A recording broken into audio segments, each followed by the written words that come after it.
Hey guys, tonight we're stepping into a world before alarm clocks, wellness routines, or even coffee as we know it. The year is 1768. Philadelphia was still mostly quiet at 4 a.m.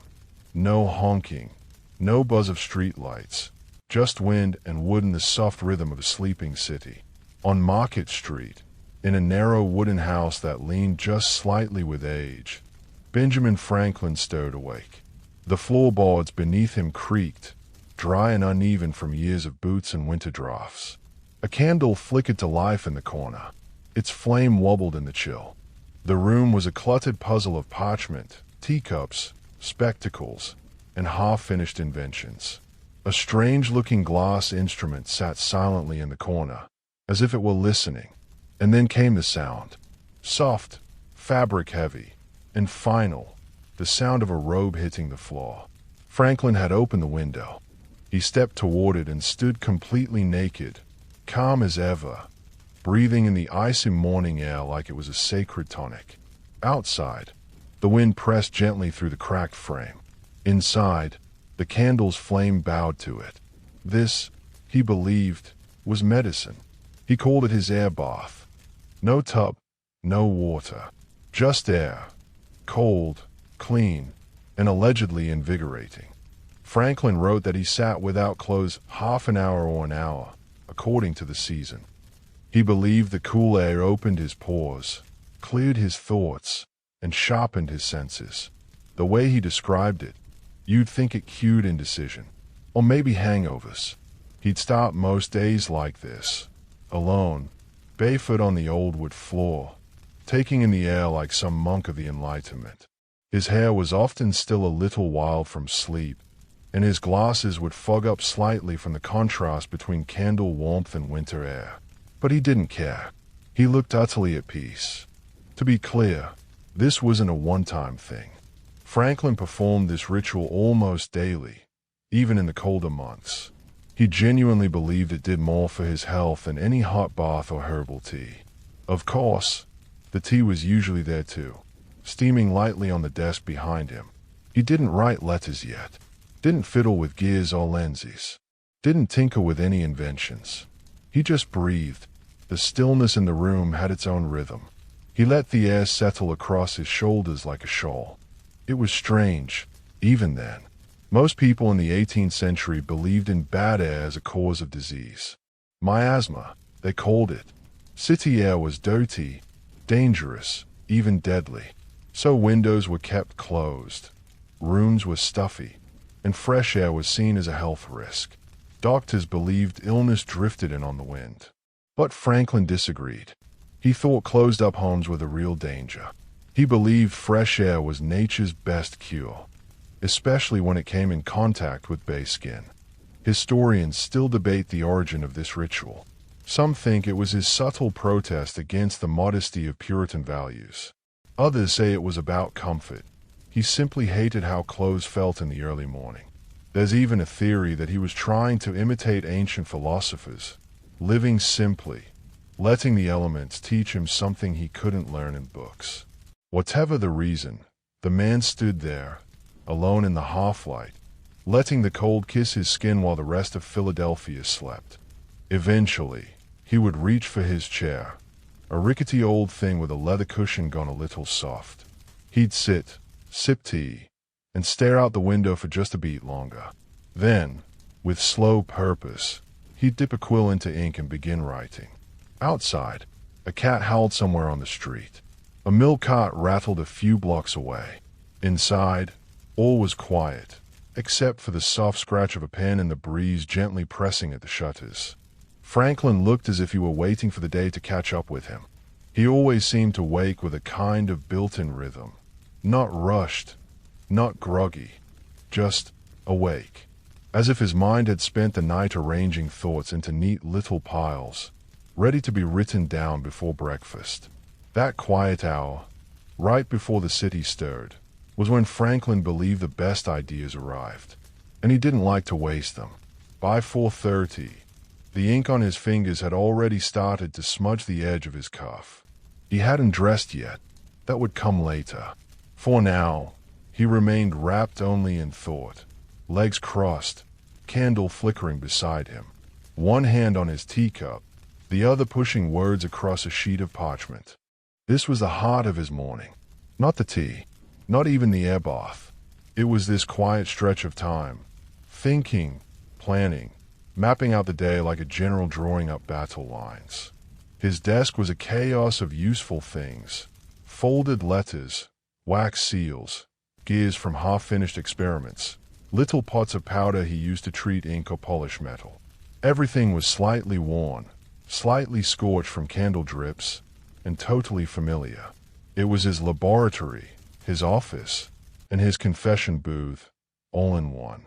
Franklin kept a schedule, a very specific one. He believed in improvement the way some people believe in divine intervention. Every hour had a purpose.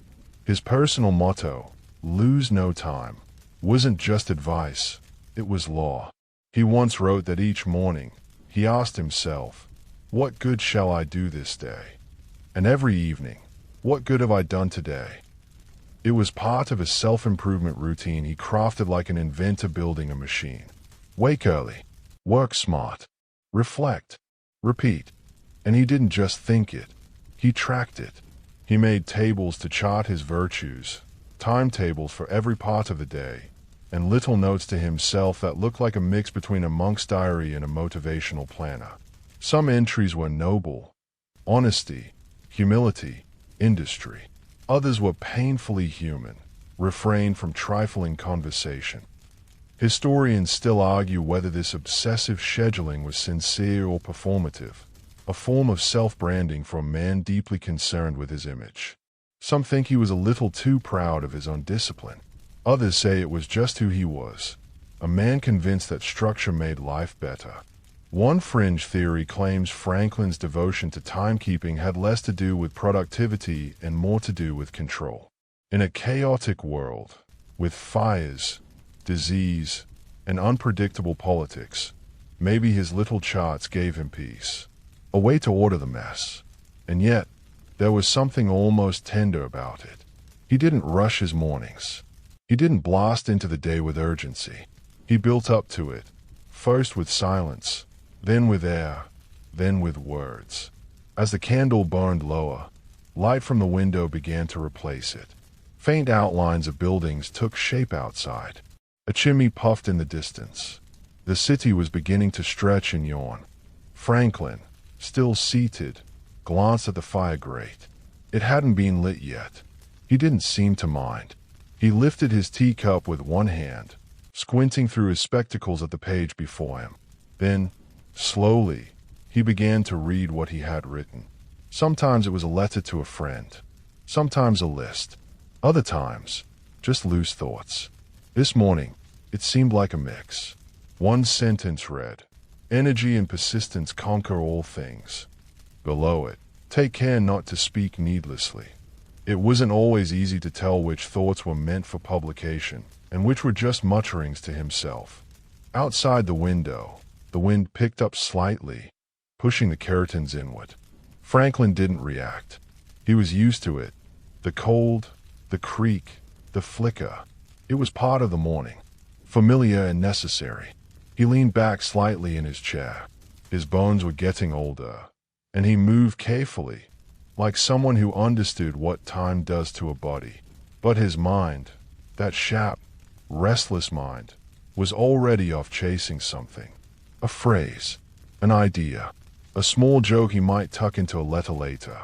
He liked to keep things light, even in writing. Not silly, but clever, just enough wit to soften the lecture. For a man so devoted to order, Franklin had a strange love for whimsy. He once spent hours designing a musical instrument made entirely of spinning glass bowls. The glass harmonica, he called it. Mozart even wrote music for it. And yet, it sat unused in the corner this morning, like an old friend not needed today. That was Franklin, part philosopher, part inventor, part eccentric. He scratched a final note on the parchment, then slowly stood, cracked his knuckles, and reached for the robe still lying on the floor. Franklin finally wrapped the robe around himself, but loosely, as if it were more of a suggestion than a necessity. It hung open at the front, letting the morning air continue to do its work. He moved slowly now, not because he was tired, but because he had no interest in rushing. Rushing was for people who had wasted the quiet hours. He hadn't. By now, the street below was waking up. Horses clip-clopped down cobblestones, pulling carts with wheels that squeaked just enough to be annoying. Somewhere, a vendor was calling out to nobody in particular, and a dog barked once, then decided that was enough for today. Inside, Franklin poured the last of his tea and let it sit beside him while he returned to the window. He wasn't done with the breeze. Not yet. He stood there again, robe flapping slightly at the sides, arms crossed behind his back, breathing deeply. The air in Philadelphia had its moods, crisp and pleasant in spring, heavy and wet in summer, biting in winter. But today it was something in between, just cool enough to remind him he was alive. He looked down at the street, not at anything in particular. A chimney sweep wandered by with soot on his boots. A milkman unloaded bottles 2 doors down. Franklin watched, then looked away, already lost in thought again. This time, it wasn't writing that had his attention. It was a matter of time itself. He had long been obsessed with how people used it. He once joked that if time really was money, then most people were bankrupt before breakfast. And he meant it. Franklin saw waste not just in how people spent their coins, but in how they spent their minutes. Sleep too long, missed opportunity, linger in bed, lost progress. Still, he wasn't unkind about it. He just believed time was the only real asset anyone had. And mornings, these still, strange hours before the world truly stirred, were the clearest part of the day. He used to say that early rising gave him 2 days in one, that it doubled the usefulness of life. Of course, not everyone agreed. Even in his own time, some people rolled their eyes at his strict morning habits. Who wanted to freeze next to an open window at dawn when they could stay under warm covers? Historians still debate whether his extreme routines were necessary or simply symbolic, a way for Franklin to set himself apart. Maybe he believed that being odd was part of the magic, or maybe he just enjoyed the quiet so much he didn't care how he looked. There's also the argument that these morning rituals gave him control over his body, his space, and his thoughts. In a century full of uncertainty, from illness to war to unpredictable post, that kind of control must have felt like power. Back at his desk, the candle had finally burned low. Wax pooled in a little dish, forgotten. He didn't replace it. The sun had started its work, slipping in through the window and landing on the edge of his notes. He returned to the table and began rearranging papers. Neatly, automatically. Some he folded, others he stacked. A few he read again, scratching notes in the margin. Among the pages were pieces of letters, responses he owed to distant friends, some polite, some political. There were also drafts for the almanac, scattered maxims written in the clipped, clever style he was famous for. One read, "Never confuse motion with action." Another, "Beware of little expenses. A small leak will sink a great ship." Simple truths, but the kind that made people stop for a second and say, He knew the power of short sentences. He also knew when to let silence speak. Most of his mornings so far had been exactly that, silence. A kind of private stillness that didn't ask for an audience. Franklin didn't need an audience. He needed routine. And paper. The robe slipped off one shoulder as he leaned forward to adjust a paperweight shaped like a turtle. He didn't fix it, just let it hang there while he worked. In a moment of pause, he stood again and looked around the room. Books lined the shelf, most well thumbed. Tools hung neatly on hooks. A globe stood in the corner, one of the only signs of the world beyond Philadelphia. He wasn't a recluse, far from it. But these hours were his retreat, his thinking space. No meetings, no noise, no obligations beyond thought. Then came the sound of footsteps outside, soft and slow. Probably his housekeeper. It was almost time for the day to truly begin. Breakfast would be soon. People would expect letters, meetings, conversations. But for now, Franklin had a few minutes left. He picked up a fresh sheet of parchment and dipped his quill once more. The words came slowly. A phrase, a correction, another phrase. He scratched out a line, rewrote it, smiled at something only he found funny. Outside, the sun climbed a little higher. Inside, the man who helped invent America kept writing in a room still half-lit by memory and candle smoke. By the time the city fully woke, Franklin had already lived a quiet half-day in stillness. His robe now tied, his tea gone cold, and his writing desk cluttered with inked pages and folded notes. He looked entirely at ease. Not rushed, not distracted, just calmly transitioning from solitude to society. He stood again and stretched his back with a quiet grunt, the kind that comes more from habit than pain. One hand reached up to adjust his glasses. The other rubbed his temple gently, like he was massaging an idea loose. He often claimed that thinking required space, and that noise, external or internal, was the enemy of good thought. Franklin's obsession with clarity extended far beyond the window's breeze. He kept records of his habits, tracked his own moral behavior, and outlined a personal chart of 13 virtues, things like temperance, silence, and cleanliness. He believed self-improvement wasn't a destination, but a never-ending process. He even designed a daily schedule for himself, splitting his day into precise chunks. The morning hours were dedicated to preparation, reflection, and writing. The rest, work, meals, reading, and conversation. He gave everything a box, an hour, a reason. You might picture the chart, a grid inked with categories, little check marks and boxes, a man tracking virtue like a child counting marbles. At the top of that schedule, written plainly, was a morning question. What good shall I do this day? And at night, a final one. What good have I done today? Historians still puzzle over how strictly he followed it. Some argue he used it more like a compass than a rulebook. Others think he treated it as sacred, just one more invention to sharpen a messy world.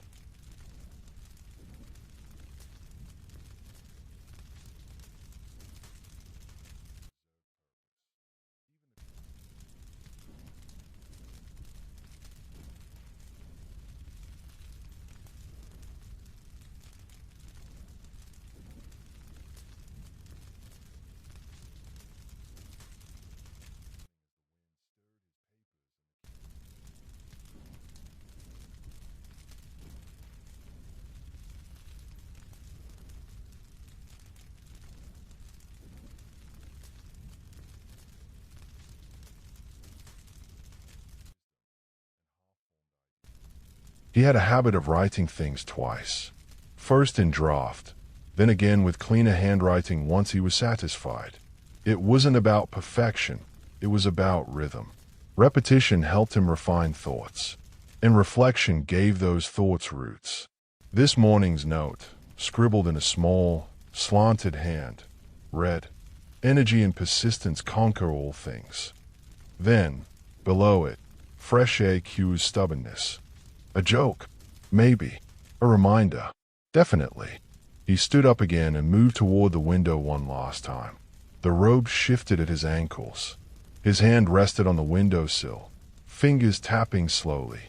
He didn't look outside this time. He just stood there, quiet, as if listening to the sounds inside his own head. The house around him was still modest. One bedroom, a study, some basic furniture, nothing flashy. He could have lived grander, of course, but he valued usefulness more than style. Even the chair he sat in every morning was plain, wooden, slightly creaky, its cushion thin from years of use. But to Franklin, it was perfect, familiar, a tool for thinking. That was enough. In the corner, a strange instrument rested beside a pile of letters, the glass harmonica, one of Franklin's own inventions. It looked delicate and ghostly in the half-light, a swirl of stacked glass bowls. He rarely played it in the morning. That was for later, when guests visited or boredom crept in. The morning was for silence. Thought. Paper. A few houses down. A door slammed. Then another. The street began to fill with the usual clatter. Boots. Brooms. Voices. But inside Franklin's study, everything stayed hushed. He liked it that way. This was his time, even if it never showed up on a public clock. Historians have often tried to draw big conclusions from Franklin's mornings. Some say he was ahead of his time, one of the first to treat personal habits as a form of science. Others argue he was simply eccentric, doing what felt right regardless of what anyone thought. Still others suggest that Franklin was crafting a persona, that even his air boss were a kind of branding. A way to be remembered as the man who stood naked in the wind and dared the world to question it. But to Franklin, it wasn't about being remembered. It was about being ready. The candle had finally burned out, leaving a thin curl of smoke in the air. The sunlit dust danced above the desk like it was part of the ritual too. Franklin folded the last of his papers and tied them with a thin string. Another morning. Another set of thoughts captured before breakfast. He walked toward the door, paused for a moment, then looked back at the room. Papers, instruments, light. Nothing fancy, but everything he needed. By mid-morning, Franklin would already be deep into his daily correspondence. Letters arrived constantly, bundles tied with twine, hand-delivered by young boys, or dropped off in stacks by neighbors or traveling tradesmen. He answered as many as he could, sometimes a dozen or more in a single sitting, dipping his quill and scratching his replies onto thick, rough paper. His writing was neat, deliberate. Every curve of every letter looked intentional. He believed that ideas deserve clarity. Messy handwriting, like messy thinking, was an obstacle, so he took his time. Often, he would pause after a few lines, lean back, and close his eyes, thinking not just about what he wanted to say, but how it would land. The world, he believed, could be shaped by thoughtful words. A well-crafted sentence, to Franklin, held as much power as a good invention. He didn't just write to friends and fellow scientists. He answered strangers, curious students, critics, admirers. Sometimes people just wanted advice. Other times they wanted to argue. Franklin welcomed both. He liked to test ideas, sharpen opinions. His letters weren't always serious. He could be sarcastic, clever, even downright cheeky.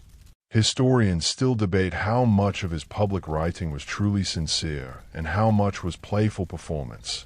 He often wrote under fake names, Mrs. Silence Doggett being one of his earliest personas. Later, he used names like Richard Saunders in Poor Richard's Almanac. It was hard to tell where the real Franklin ended and the invented ones began. His humor had a bite, but never cruelty. He used jokes to teach, wit to disarm, and stories to make a point. If he wanted to call someone foolish, he'd do it with a parable.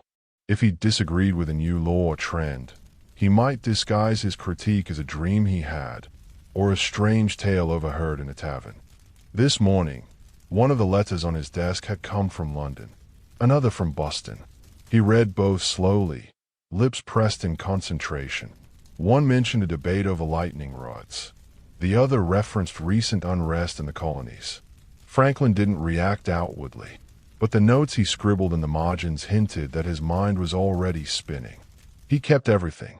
Old letters were folded, stacked, and sorted into wooden boxes or tied into packets. His study had no filing cabinets, just shelves and drawers of memory. Sometimes, between letters, he would stand up and pace. The wooden floor creaked. The teacup clinked gently against its saucer. His mind wandered but always returned. On the far wall of the study, there was a small window with a narrow view of the street below. Franklin occasionally glanced out, not distracted, just curious. He liked watching people go about their lives. A milkman delivering bottles, a neighbor sweeping her stoop, a boy chasing a runaway duck. All simple scenes. But to Franklin, they were reminders that life happened in small moments, not just grand ones. He believed deeply in human improvement, but not through speeches or declarations, through habits, repetition, care. It's strange to think that while armies were training and governments arguing, one of the most influential minds in early America spent his morning reading strangers' letters and offering advice on everything from gout to philosophy. He once said, "A penny saved is a penny earned." But to him, wisdom earned slowly, through conversation, through correspondence, was the real treasure. Even now, centuries later, his writings remain among the most widely read of any American from that time. Yet it's not the facts or policies that endure, it's the tone. Calm, curious, kind, witty. He didn't shout to be heard. He whispered truth with a grin. As the clock ticked past 10, Franklin would fold one final letter, seal it with wax, and place it carefully aside for delivery. The stack was smaller now, the ink nearly dry. Outside, the street had grown louder. Horses clopped. Merchants called. The wind rustled old paper against the windowsill. But inside, in his quiet study, the air still carried that early morning hush. The same hush that had greeted him hours earlier, when the window opened and the world felt brand new. Late mornings in Franklin's world were reserved for invention and problem-solving. After his quiet hours of writing correspondence, he liked to get his hands busy. His study, though small, functioned like a workshop. One corner filled with odd tools, spools of wire, glass jars, and bits of wood or string waiting to become something useful. He rarely announced when he was inventing. There were no speeches, no dramatic moments of eureka. Just quiet fiddling, sketching, adjusting. Then again, and again. Today, the object in front of him was a metal tube with a curved pipe. He twisted it, tapped it, held it to the light, then scribbled notes on a scrap of parchment. He wasn't sure what it would become yet, but that was part of the charm. Franklin once said that he didn't invent for fame or profit. If he came up with something clever, he wanted people to use it, improve it, build something better from it. That's why he never patented the lightning rod, the Franklin stove, or even his bifocal glasses. Historians still argue about that choice. Some admire it, saying he truly believed in shared progress. Others suggest he already had enough influence and didn't need more. Either way, it set him apart.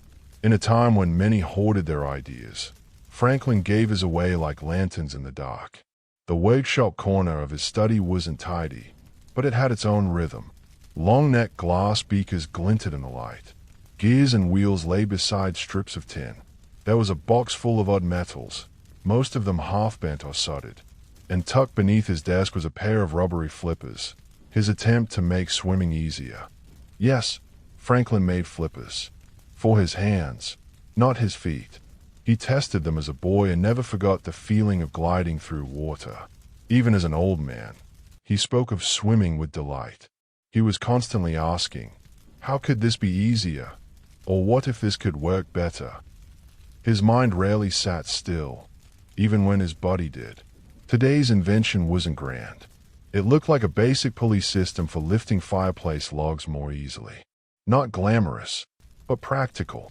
That's how most of his inventions began. Not as big ideas, but as solutions to daily annoyances. The Franklin stove came from one of those moments. Tired of cold rooms and smoky chimneys, he designed a cast-iron stove that gave more heat with less fuel. It warmed thousands of homes, quietly, efficiently, like its inventor. Across the room, the harmonica still sat untouched. The glass instrument had become one of his more whimsical creations. Using wet fingers and spinning glass bowls, it produced a soft, haunting sound. Some called it otherworldly. He built it for fun, not function, but it found its way into concerts across Europe. Even Mozart composed for it. Still, Franklin rarely played it in the morning. His inventions weren't about showing off. They were about thinking differently, looking at the world and refusing to believe that it had to stay the way it was. Sometimes, between sketches, he would read. Books sat piled on tables and stuffed into shelves wherever they'd fit. medical texts, political philosophy, ancient poetry, gardening tips. If it was written down, he was curious about it. One of his favorite authors was Plutarch, the Greek biographer. He admired how Plutarch wrote about men not as legends, but as people, flawed, brilliant, complicated. Franklin wanted to be remembered that way, too. Not as a statue, but as a man who tinkered with ideas the way others tinkered with clocks. And he never worked in silence. The ticking of the wall clock, the occasional screech of a cat, the chatter of neighbors, it all became part of his rhythm. Once, he even joked that true concentration came not from peace and quiet, but from knowing when to ignore the chaos. One of his favorite authors was Plutarch, the Greek biographer. He admired how Plutarch wrote about men not as legends, but as people, flawed, brilliant, complicated. Franklin wanted to be remembered that way, too. Not as a statue, but as a man who tinkered with ideas the way others tinkered with clocks. And he never worked in silence. The ticking of the wall clock, the occasional screech of a cat, the chatter of neighbors, it all became part of his rhythm. Once, he even joked that true concentration came not from peace and quiet, but from knowing when to ignore the chaos. This morning, he paused to check the sky. Through the window, clouds moved slowly past the rooftops. A soft gray had settled over Philadelphia, still dry, but it smelled faintly of rain. He smiled. Rain meant fewer visitors, more time to think. Franklin didn't dislike people. In fact, he loved conversation. But invention required solitude, and he protected it like a rare mineral. The air in the study remained cool from earlier, and though he dressed hours ago, he hadn't added a coat. He liked to chill when he worked. It kept his senses awake. By noon, his sketch was done. The pulley idea, while simple, had taken shape.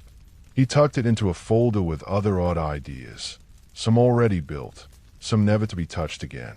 The study, once dim and sleepy, was now alive with scribbled margins, wood shavings, and half-drunk tea. The air smelled like paper, metal, and ash. The wind, though softer now, still found its way through the cracked windows. Franklin stretched his arms, yawned, and rubbed his eyes. Then he smiled again, small and satisfied. Whatever he had just invented, improved, or scribbled, he believed it made the world a little lighter. And that, to him, was enough. Afternoons in Franklin's world followed a different rhythm. The quiet of morning invention gave way to meetings, letters, visitors, and walking. But first, always first, came his midday meal. Franklin didn't indulge in grand feasts. He preferred light, sensible food, a bit of bread, a slice of cheese, sometimes soup. He believed heavy meals dulled the mind. Eat to live, not live to eat, he liked to say, though there were certainly days when a good roast might tempt him otherwise. He ate quickly and alone more often than not because he disliked company, but because it gave him time to read. He once described dinner as the perfect time to enjoy both soup and science. If a book lay open beside his plate, so be it. Ideas were fuel too. After lunch, Franklin would often leave the house. Rain or shine, he walked the streets of Philadelphia nearly every day. No carriage, no entourage, just his feet and thoughts. People recognized him, of course. The man was already a legend in his own lifetime. Children whispered his name. Adults tipped their hats. But Franklin wasn't much for fame. If someone called out to him, he'd nod or smile, sometimes stop for a word or two. Then he moved on. Historians still argue whether his walks were purely for exercise or if they served a larger purpose. Observation, inspiration, subtle networking. Whatever the reason, they were part of the routine, carved into the day like clockwork. Philadelphia in the 1700s was a noisy, bustling place. Street vendors shouted. Horses clopped down muddy roads. Women gathered around wells. Men leaned on barrels, trading news. Franklin moved through it all with the calm of someone watching, not reacting. He visited printers and postmasters. He checked on the library he helped create. He stopped by the American Philosophical Society or peeked into his publishing house. Sometimes he helped solve a problem. Sometimes he simply asked questions. He loved questions, believed in them more than answers, really. Franklin thought questions were seeds. Plant enough of them, and something would grow. On quieter days, he visited friends. He had many writers, thinkers, politicians, inventors, farmers. If he knocked on your door, it might mean a polite conversation or a full-on debate about whether lightning held the secrets of the universe. He was opinionated but rarely unkind. Sharp, but not cruel. If someone made a good point, he'd nod thoughtfully, then add, "Let's test it." That was his way, to test everything. Back at home, the afternoon often turned to letter writing. Franklin sent and received hundreds of letters each year, some short, others filled with deep thoughts about science, morality, or the state of the colonies. He loved writing to young people, mentoring through the mail. He offered advice, encouragement, and sometimes gentle corrections. He believed wisdom should be passed down like a lantern on a dark road. One of his most famous letters, written later in life, was to a young printer. In it, Franklin described his own struggles and silly mistakes. How he once spent all his money on books and went hungry. How he learned to stay quiet in meetings until he had something worth saying. The lesson wasn't just about humility. It was about patience. That was Franklin's secret. He understood that progress didn't come in bursts. It came in slow, steady effort. A walk, a paragraph, a pulley design, a question left hanging for tomorrow. Sometimes, in the middle of writing, he paused to think. The house grew quiet again. Shadows moved across the floor. The candle he'd lit that morning had long since gone out, replaced by daylight pouring through dusty glass. At these moments, Franklin would lean back in his chair, hands folded over his belly, eyes half closed, not sleeping, but drifting. He believed in rest, not laziness, but deliberate stillness, a space between thoughts where new ones could form. In one essay, he described rest as the silent partner of action. Without it, he warned, you'd just chase ideas around until they collapsed. So he rested, not for long, just enough to reset. Then the pen moved again. By late afternoon, he was usually preparing for company, or for politics. As a statesman, Franklin kept close tabs on city business.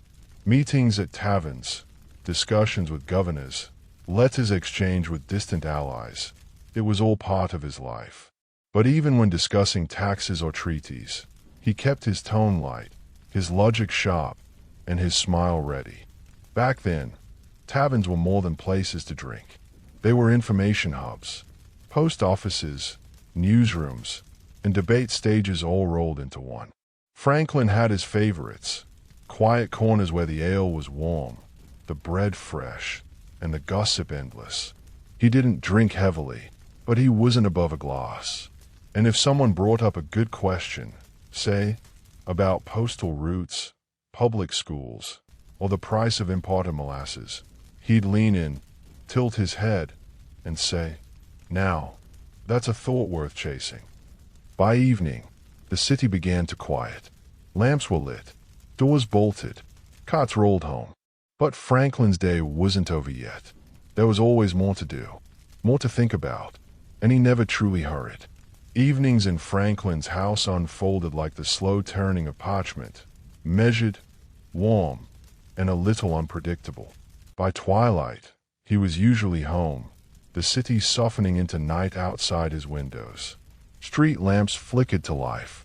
Footsteps faded. The hum of day gave way to the hush of thought. He might begin with a short rest, what he sometimes called a philosophical nap. Not full sleep, just a recline in his chair, eyes shut, mind drifting. He believed the brain worked while the body rested. Let it solve problems while you're still, he once mused. Afterward, He often prepared for more writing. The desk was lit again, this time with a fresh candle, its glow dancing across papers and tools. He sorted through letters, some needing answers, others filed away. He might reread a previous draft or scratch out a new idea entirely. Even in dim light, his pen moved confidently. The letters were tight and slanted, deliberate. He had trained his handwriting to be not just legible, but almost decorative, a blend of clarity and pride. Franklin saw writing as both a tool and a craft. Not every night was quiet. Sometimes friends stopped by unannounced. There were visits from fellow philosophers or business partners. Discussions sparked up over tea, sometimes wine. They spoke of inventions, politics, trade, printing, or more eccentric matters, electricity, weather, even the possibility of flight. These conversations were rarely brief. Franklin encouraged questions and contradictions. He wanted a debate. He wanted friction, the kind that struck sparks. If the house stayed empty, he'd find other distractions. One favorite was music. In the corner of his study stood his invention, the glass harmonica. Dozens of spinning glass bowls, arranged by size, were played by touching their rims with wet fingers. The sound was haunting, soft, like singing crystal. He played it when the mood called for it, sometimes just for himself. Historians still argue whether Franklin believed music helped his mind, or if it was simply an indulgence. Some think it centered him. Others see it as another way he stretched time, turning minutes into meaning. Either way, it became part of his routine, those quiet, vibrating notes echoing into the walls of his wooden house. At some point, he paused again to read. Franklin read everything. Books, pamphlets, letters, scraps of political satire. He read slowly, carefully, usually with one hand resting on his cheek and the other ready to underline or annotate. The subjects varied wildly. One night might be Newton. Next, a poem about fish. He once said that no reading was ever wasted, even if it bored him, because boredom, too, had lessons. He wrote about sleep often, though he struggled with it. He believed it was essential, yet he often stayed up late. Some nights, the thoughts wouldn't stop. He paced the floor. He wrote letters he'd never sent. He outlined arguments or jokes he would later forget. Franklin never saw rest as weakness. He saw it as a necessity of brilliance. But he also thought that if inspiration arrived, sleep could wait. And then came the final ritual of the night, reflection. By candlelight, he opened a small leather-bound book. Inside was his list of virtues, 13 qualities he tried to follow daily. Temperance, silence, order, and so on. He'd mark each one, grading himself. A dot for every slip-up, a blank if he'd done well. Some nights, the page was clean. Others, a mess of ink and disappointment. But he didn't dwell. The goal wasn't perfection. It was attention. He asked himself 2 questions every day. What good shall I do this day? And what good have I done today? The first, he asked at sunrise. The second, at sunset. He didn't always have answers, but the asking shaped the day. The candle began to shrink. Its wax leaned, bending with the slow drip of time. Outside, the wind picked up, pressing soft moans into the walls. Inside, Franklin dipped his pen one last time, scratched a final note, then closed the book. It wasn't a ceremony. It wasn't a performance. It was simply the close of a day. One more finished piece of the long puzzle he'd been building, part science, part philosophy, part sheer curiosity.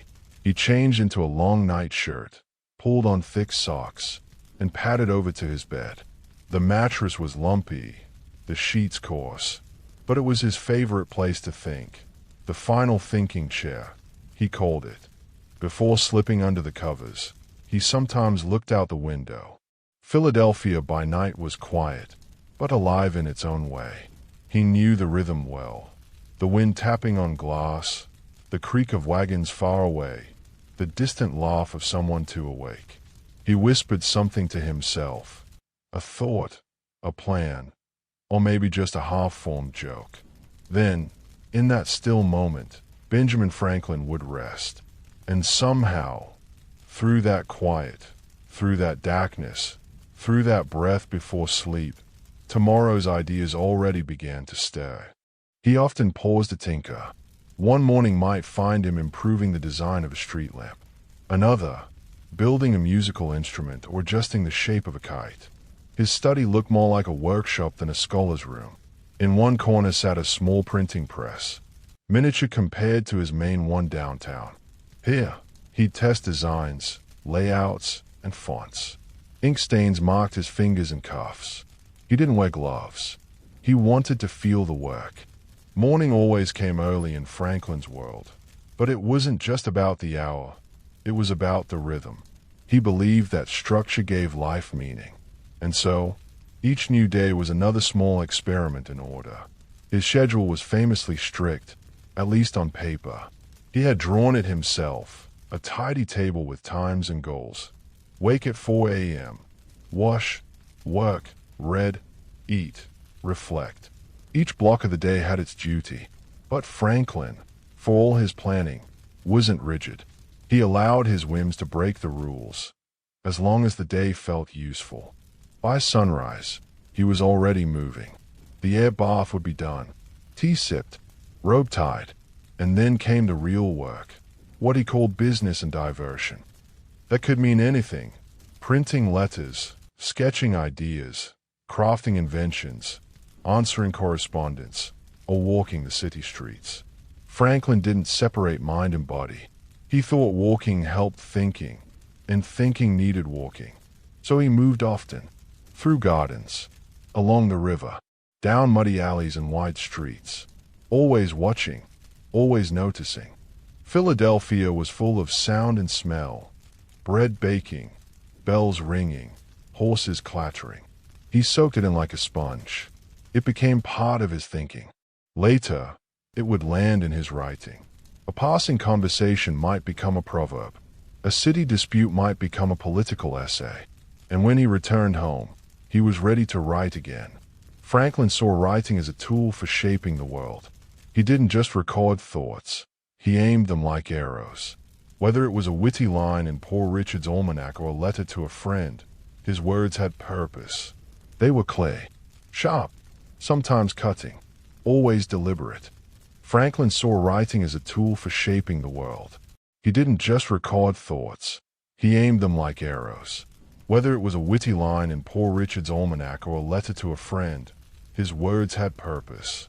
They were clay, sharp, sometimes cutting, always deliberate.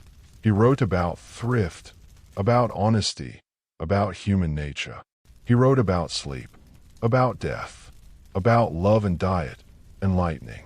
No topic was too small. No observation was too odd. Historians still debate whether Franklin's endless curiosity was a form of genius or just a well-fed obsession. Some say he was the embodiment of Enlightenment ideals. Others think he was simply restless, a man who hated silence unless he had filled it himself. Whatever the truth, it was during these hours, between breakfast and lunch, that he felt most alive. The sun climbed higher.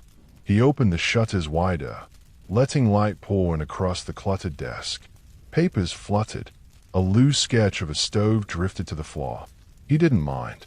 Chaos, to Franklin, was only disorganized until it proved useful. He often paused to tinker. One morning might find him improving the design of a street lamp. Another, building a musical instrument or adjusting the shape of a kite. His study looked more like a workshop than a scholar's room. In one corner sat a small printing press, miniature compared to his main one downtown. Here, he'd test designs, layouts, and fonts. Ink stains marked his fingers and cuffs. He didn't wear gloves. He wanted to feel the work. And always, nearby, was his notebook. He kept notes constantly. Words he liked, phrases that popped, a strange smell, a neighbor's joke, a political jab worth expanding later. He didn't trust memory. He captured it. Despite all this activity, his house remained calm. No servants bustled about. No music played unless he made it. The world outside buzzed, but inside, it was measured. At 11, he usually paused, not because he was tired, but because he believed in balance. He once wrote that too much exertion made the mind clumsy, so he switched gears. He might water plants, read a foreign newspaper, fold letters, polish his spectacles. Each task had its place, its pace. He didn't hurry. He didn't rush. He moved like a man who had mastered his minutes. Franklin's obsession with time wasn't about being busy. It was about being awake. Not just eyes open, but alert to life. He believed that laziness wasn't sleep. It was dullness. The failure to notice, to ask, to poke the world and see what moved. So he poked. Constantly. There's a reason his face would one day end up on money. Not because he chased it, but because he chased ideas. He tested, failed, adjusted, and tried again. Not always gracefully, but always curiously. As the day crept toward noon, Franklin leaned back in his chair. He stared out the window, watching dust float in the golden light. Another morning behind him, another page half filled, another problem half solved. And still, he felt he'd only just begun. Lunch in the Franklin household wasn't a grand affair. It was simple, practical, like everything he believed in. A slice of bread, a piece of fruit, maybe a bit of cheese. Sometimes he took it with others, sometimes alone. But no matter the company, the conversation mattered more than the meal. If someone joined him, a fellow printer, a local politician, a curious student, he asked questions, not idle ones. He wanted to know what people thought, what they feared, how they saw the world. And if their answers bored him, he'd find a way to make them better. Franklin loved conversation, but only the kind that pushed something forward. An idea, a theory, a plan. If it circled without purpose, he'd redirect it. Gently, wryly, with a grin that said, "Let's not waste each other's time." After lunch, he often rested, not out of laziness, but because he believed the body needed quiet time to work through thoughts. A short nap, a bit of silence, a half hour in a chair with his eyes closed. It reset him. Historians still argue whether these midday pauses were acts of physical rest or mental regrouping. Some say it was a habit learned from Europe. Others believe it was Franklin's way of resisting the urge to overwork, a quiet protest against the idea that more effort always meant more results. By early afternoon, he was back at it, sometimes writing, other times walking again. His favorite route, a loop through town that passed shops, printing houses, taverns, and the busy port. It wasn't random. He walked where the stories were. He noticed everything, the way ships tilted in the water, the slang used by dock workers, how merchants haggled over casks of molasses. He collected the details like a scientist in a field lab. Later, they'd show up in essays, parables, or pithy quotes. One of his most famous lines, "An ounce of prevention is worth a pound of Q," came not from a lab, but from his walks among fire brigades. He admired order, discipline, and forward thinking, especially when it prevented disaster. That same principle showed up in his civic work. The first lending library, the fire department, the postal service, street cleaning. Franklin didn't just dream. He organized. And even though his mornings had been strange, shirtless in a cold room, sipping tea while the wind slipped past his elbows, his afternoons were all action. But the oddest part, it never felt rushed. His sense of urgency was slow, controlled, like he trusted the hours to be enough if you treated them properly.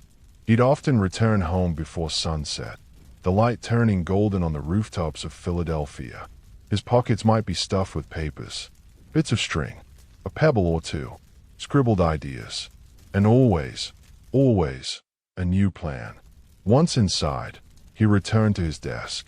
The candle stayed ready, ink, quill, paper, all waiting. But first, he'd sit. Not to write. Not yet. Just to think. This was his real secret weapon. Not speed. Not genius.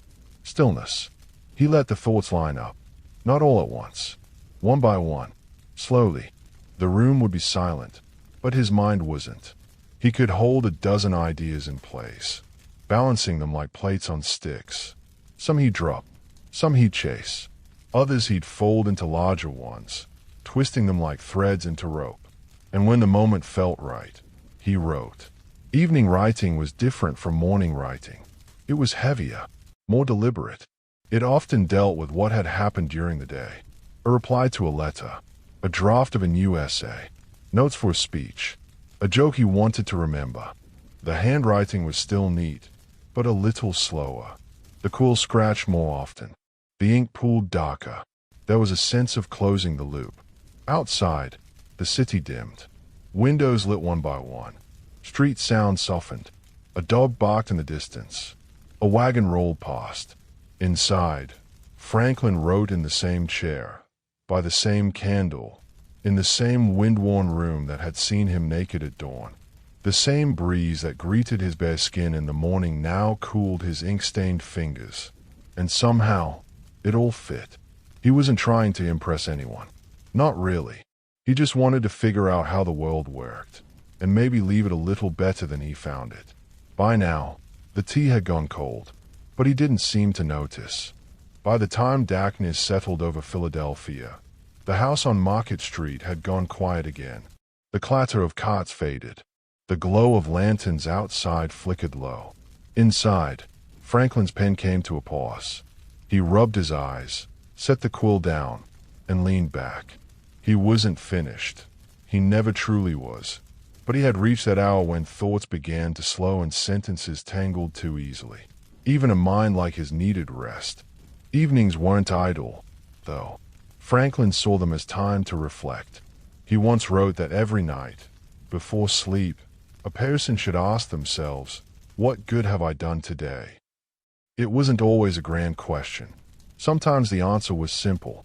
Wrote a kind letter, read a hard page, fixed a broken hinge, took a useful walk, avoided a foolish argument. That was enough. It was a quiet philosophy of improvement. Not perfection, just progress. He believed in small steps, daily choices that added up over time. Whether it was mending a torn coat or drafting a new civic proposal, it all counted. Everything mattered, even the things that didn't seem to. That's what made Franklin's approach so strange to modern eyes. He wasn't chasing glory. Not exactly. He just liked tinkering, with ideas, with tools, with the hours in his day. Historians still debate whether this made him a revolutionary or simply restless. Some say he feared idleness. Others think he just liked the feeling of finishing things, of placing a final period at the end of a sentence and knowing it was done. After dinner, he sometimes read. Not always heavy books. Sometimes essays. Sometimes satire. He enjoyed laughter, especially if it was clever. And he loved wit that bit just enough to make someone think harder. He might chuckle to himself, alone in the flickering candlelight, if a line struck him just right. He often kept a scrap of paper nearby to jot it down, so it wouldn't vanish before morning. His evenings were quiet, but not empty. This was when he arranged the mental clutter. What worked today? What hadn't? Was the stove design really finished? Could he improve it? Did that letter need a sharper closing line? It wasn't anxiety. It was tuning. His brain never truly shut off. He just dialed it down to a softer hum. Outside, a horse passed slowly. Rain had begun to fall, a soft drizzle tapping against the shutters. The scent of damp wood crept in. The candle flickered, casting gold across the wall. Franklin sat for a while longer. He didn't move quickly. He didn't have to. The day had stretched out exactly as he'd intended, full but never frantic. That was his trick. Even when the hours felt ordinary, he filled them in a way that stuck. He didn't need fireworks. He had the breeze, the quill, the tea, and the patience to watch things unfold. That's what made his life so quietly radical. He did strange things. Yes, the air baths, the kite experiments, the careful tracking of personal virtues. But none of it felt like spectacle. It was all a process. Habit. Rhythm. The things he did daily became the things people remembered forever. You picture him there, seated at his desk, robe tied, hair graying, eyes squinting behind round glasses. The candle's flame dips lower, tracing the lines on his face. He doesn't look tired, just calm. He'd draft a few more lines, maybe rewrite a sentence. He'd make a note to buy more tea, or to write to someone in Boston about that street paving issue. Then, finally, he'd blow out the candle. The room fell dark. Only the whisper of rain remained, and the quiet creak of the chair as he stood. He made his way to bed slowly, passing the same open window where he had once stood naked just hours earlier. A breeze still slipped through. He paused for a moment, hand on the windowsill. You wonder what he thought about then. If he smiled to himself, if he reviewed the day in his head, if he felt pleased or puzzled by how the hours had gone. Maybe he just felt ready to stop thinking. He pulled the shutters closed, not tight, and stepped into the dim hallway beyond. The room stayed behind, still and full of stories. The night deepened, and the streets outside grew quieter still. A faint smell of chimney smoke drifted through the cracks in the shutters. Somewhere nearby, a dog barked once, then went silent. Inside the darkened house, Franklin settled into bed. He didn't need much to sleep. The mattress was simple, the blanket warm but warm. The walls around him weren't soundproof, but they were familiar. This was a man who had traveled across oceans, dined with kings, and debated Enlightenment ideals with Europe's brightest minds. But now, alone in his quiet room in Philadelphia, he rested like anyone else, tired, thoughtful, and slightly cold. It wasn't luxury that soothed him. It was the structure of the day, the deliberate pacing, the familiar acts, repeated until they became something close to sacred. Even his sleeping habits were methodical. He believed in going to bed early and rising early, a virtue he drilled into his readers again and again. Early to bed and early to rise makes a man healthy, wealthy, and wise. It wasn't just advice. It was lifestyle branding before anyone called it that. Franklin didn't waste hours tossing and turning. He liked efficiency, even in sleep, but not because he was obsessed with productivity. Not exactly. He just liked having full control over time, as if each hour were a tool on his desk. Historians still debate whether Franklin's famous schedule, the perfectly portioned blocks of study, reflection, work, and rest, was something he truly lived by or more of a model he hoped to follow. Some say he bent the rules when life got messy. Others argue that it was more of a framework than a strict doctrine. What's clear, though, is that he thought a lot about how time worked, and how he could work with it, not against it. There's a kind of magic in that, not chasing the clock, but shaping yourself around it.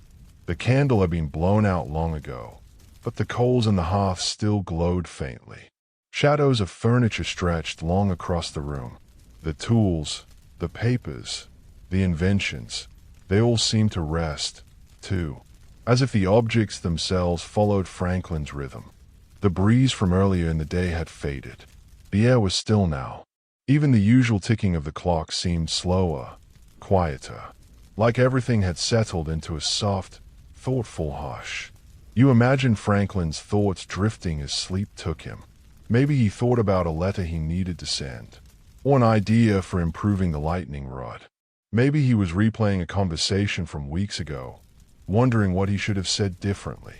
Or maybe, like anyone lying in the dark at the end of a long day, he thought about nothing in particular at all, just the feeling of the blanket pulled up to his chest, the ache in his back, the comfort of a house that, for all its creaks and cold draughts, was still very much his. He was, for all his wisdom and reputation, still just a man, one who stood at a window every morning to breathe the cold air and clear his head, one who scribbled ideas onto parchment in the quiet hours before the city stirred, one who drank his tea while the candle burned low. The strange thing about watching Franklin's days unfold was how ordinary they were. Strange, yes. Unclothed at dawn, obsessive about self-improvement, fond of writing letters longer than some novellas. But under all that, he moved through time the same way you do. He woke, he worked, he paused, he slept, and in between, he tried to make sense of the world. He just happened to do it with a little more quill and a lot less clothing. Outside, clouds covered the moon. Rain fell harder now, pattering against the roof like a lullaby written in soft percussion. It blurred the outlines of everything: the past, the present, the worries, the wonders. Inside, Franklin was quiet, still, dreaming, perhaps, of a world yet to be built, or of something as simple as breakfast. That's the thing about lives like his. They are remembered for the grand accomplishments, the inventions, the documents, the revolutions. But what made those things possible were mornings and nights like this. The quiet rituals, the calm persistence, the strange little habits that gave shape to all the rest. He didn't rush to sleep. He didn't fight it. He trusted it, like he trusted the breeze to stir new thoughts and the silence to whisper new lines. And so, wrapped in shadow and warmth, he slept. Morning came slowly. A pale glow crept across the room, touching the edges of bottles, papers, and books like a quiet guest unsure of its welcome. The city outside began to stir. Wheels on cobblestones, roosters calling from behind fences, the faint clip of hooves heading toward the market square. Benjamin Franklin stirred before the light fully arrived. This, too, was part of the rhythm. No alarm clock, no jarring bell, just a practiced instinct, like the way some people wake moments before their watch beeps. He sat up, blinked slowly, and took in the soft cold of the room. The fire had gone out during the night. The coals were ash now. His breath formed faint clouds in the still air. But he didn't rush. A stretch, a yawn, then bare feet to the floor. The floorboards groaned beneath him, an old, familiar sound. It didn't startle him. He'd lived in this creaky house long enough to know which boards whispered and which ones shouted. He crossed the room in his nightshirt and untied the shutters. The window swung open with a quiet wooden sigh. And there it was again, that crisp, early air. It rolled in like a greeting, sharp and honest. No perfumes, no filters, just the morning itself. Franklin closed his eyes, breathed deep. He didn't speak. He rarely did during this ritual. Words had their time, and this was not it. Off came the nightshirt, folded neatly, placed on a chair. Another breath. The room slowly filled with pale light and cold air. He stood still, arms relaxed at his sides, letting the breeze settle across his skin. He was older now, body softened by time, hair thinning, eyes ringed with fatigue. But this part of his day remained untouched. It didn't matter how many committees he chaired or countries he negotiated with. This was his hour. Historians still question what exactly this practice meant to him. Some argue it was rooted in the Enlightenment belief that nature itself held wisdom. Others believe it was just comfort, a rebellion against tight coats and lace collars. Still others think it was about control, a moment he commanded fully, without audience or agenda. Whatever the reason, Franklin didn't treat it like a novelty. He wasn't performing. He didn't glance around. He didn't seem pleased with himself. He just was. You might think such a habit would fade with age, that time would round off the edges of odd routines. But Franklin's schedule stayed remarkably intact. He still followed his daily planner, the one with ebb bath neatly penciled in. He still asked himself, each morning, what good shall I do this day? That question wasn't just a platitude. It shaped him, anchored him. Even when the day held nothing but letters to draft or repairs to make, he treated it as something meaningful. And he always believed that starting from stillness gave the rest of the day shape. The breeze shifted slightly, moving a stack of paper across the desk. Franklin didn't move to stop it. He let the page drift a little, flutter, then settle. Outside, church bells began to ring. Not many, just 2 or 3 tones, spaced apart, like slow footsteps echoing through fog. He opened his eyes. The day had begun, but he didn't move yet. That was the second lesson. Don't rush just because the world starts spinning. Let it spin. You can still choose your pace. Eventually, he turned toward the desk. The chair creaked again as he sat today. He pulled the robe from the back of the chair. Not to wear yet, just to have nearby. Quill in hand, he dipped it in ink, then paused. The first word always took the longest. It had to feel right. Not perfect, just honest. Outside, a vendor shouted faintly in the distance. Someone's dog barked once. A cart creaked. Franklin began writing. Not a speech, not a declaration, just a line or two. He'd let the rest come when it was ready. You could almost hear the scratch of the quill, slow and steady, like someone carving their way into the day. And there he was again, barefoot, half-dressed, hair in disarray, writing by an open window in the cold. Not because it looked noble, not because it made him smarter, but because it helped, because it worked. In a world already rushing toward industry, deadlines, and endless correspondence, Franklin kept this one slice of calm, his idea of a perfect start. By mid-morning, Franklin was usually dressed. Nothing too fine. A simple linen shirt, waistcoat, and breeches. He preferred comfort over appearance, even if guests arrived unannounced, which they often did. A servant might knock, delivering fresh bread or letters. A neighbor might stop by, asking for advice on a pamphlet or printing press issue. Franklin welcomed them all, but he always made time to return to his desk. There, he wrote as if each sentence might outlive him. His writing wasn't hurried. Each word felt like a thought carefully sculpted into shape. Whether he was drafting Poor Richard's almanac or responding to a distant colleague, Franklin wrote with a mix of clarity, wit, and that strange blend of humility and ego only he could pull off. But before all that, before the ink-stained fingers and the clever turn of phrase, there had always been the air bath. That was the part no one ever saw. No audience, no publication, just stillness and skin, and the idea that the mind needed space to breathe before it could think clearly. He wasn't trying to become a legend. He just wanted to function better than yesterday. That said, Franklin wasn't exactly shy about sharing his habits.